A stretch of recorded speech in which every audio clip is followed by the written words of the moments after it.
we used to say, especially now over the time of Corona, we are much more than just a coffee shop. It became like a social institution, because people probably have a closer relationship with their barista that they see daily than to everyone else that they probably not see now, because it's only digital.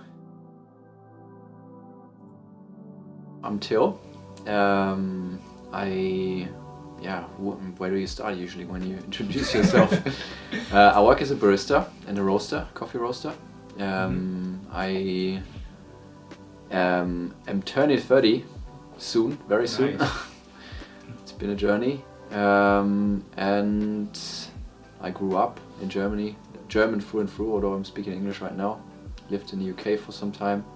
Oh, you did? Yeah, for a year.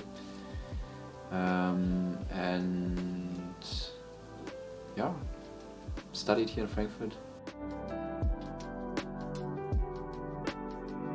Most of our family holidays have usually been to Italy, because, well, it's a very German family background that I come from. Usually you either drive to this northern sea, or you drive to Italy, and that's true. That was our destination usually. Like I did a lot of holidays with my grandparents, as well as with my uncle, who had a big influence in my life, I'd say.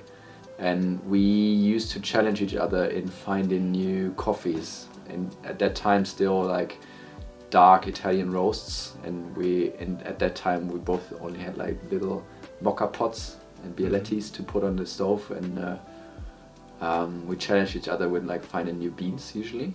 And then in Italy was always kind of like our coffee mecca, let's say it that way. When I started studying in Frankfurt, between school and between studying, I did military service for 1.5 years, and one of my first salaries went into buying an espresso machine that I still own till today. And that kind of like kicked off the whole thing. It wasn't only, well, that brought more dedication into it. As I had this espresso machine, now I needed to properly lean into coffee, not only have my tiny little mocha pot for every morning. That started to become more professional, I'd say. Then I started studying, and I applied at the same time at a coffee roastery here in Frankfurt, which is called Hopmonteploch. And I worked there for, I think, roughly 4.5 years, maybe. Yeah. And first worked in their first branch at the uni campus, and then also did worked as their, well, how you call it, purchasing department manager, they called it back in the days. We love to throw around big words. So technically for the branch I did all of the purchasing. Makes you feel important. Yeah, exactly. And have something great written on your business card. And there I also had made my first experiences with roasting coffee, I'd say, and got introduced to the whole specialty coffee scene. Not only like coffee where you know that it's from a certain roastery, but also which farm it's from, how it's processed, that it's very high quality, and that's when specialty coffee became a thing in my life. And I went for a year living in the UK, in Sheffield, and worked there in a coffee shop as well, which is that have probably taught me most of my hospitality and barista skills, I'd say. Because the boss there, Nick, has been really dedicated to high quality and like to serving people well. And I remember if the latte art wasn't proper, we wouldn't give out a drink, that would be thrown away. So he was like on point. It was a lot of pressure, but I probably learned most of my skills there. After this year I came back and I started working for Brewmarkt Coffee Roasters, which I'm still working for right now.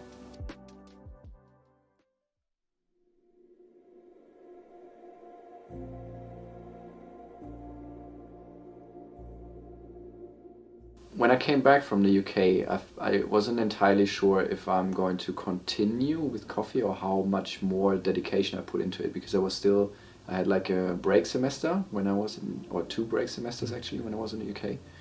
And I came back finishing my studies, and at that time I wasn't entirely sure which direction I would go or which career I would pursue, if I would really go after what I actually studied, so comparative literature, or let's say in a broader context languages and working between languages, or if it could go more into coffee. And then I think first I started in another coffee shop here in Frankfurt, but that didn't work out between the owner and me too well.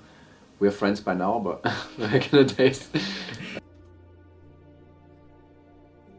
I said that I was working, or that I did military service right after school, and I continued to work for the military, and I still am. So I am active reserve officer for the military. That means that I'm spending a couple of months per year on military base and working as in my occupation there. The thing is, when I do that, I'm always exposed to a way bigger salary, let's say it that way. Most of my family are physicians and doctors, so after school I thought like I'll go for medicine as well, and I'll study medicine, and I applied for the army even, and got rejected, which is like the best thing that ever happened to me, because looking back now, I'm not entirely sure if back in the days I would have done it for the right motivations. I think it was the whole, as you said, thinking about security and good salary and career and things like that. And after that I decided like, okay, I think probably with a bit of like hurt from the rejection, I started like, okay, I'm going to do something that I really like now. And that's when I applied for literature. So I think that paved the way to do something, or to pursue what my heart beats for, let's say it that way. And that also paved the way for coffee, I think, at some point. Obviously, after finishing my studies, I thought like, okay, I could either, because I'm working with languages for the army as well, so I could either put myself fully into that, which is a big commitment, and I could probably make a career in that and could probably earn much more, have the opportunity to soon have a family, and probably, well, all of the beautiful things like owning a house and car and stuff like that. Or I could go for coffee. So that was probably where I had to make a decision after I finished my studies.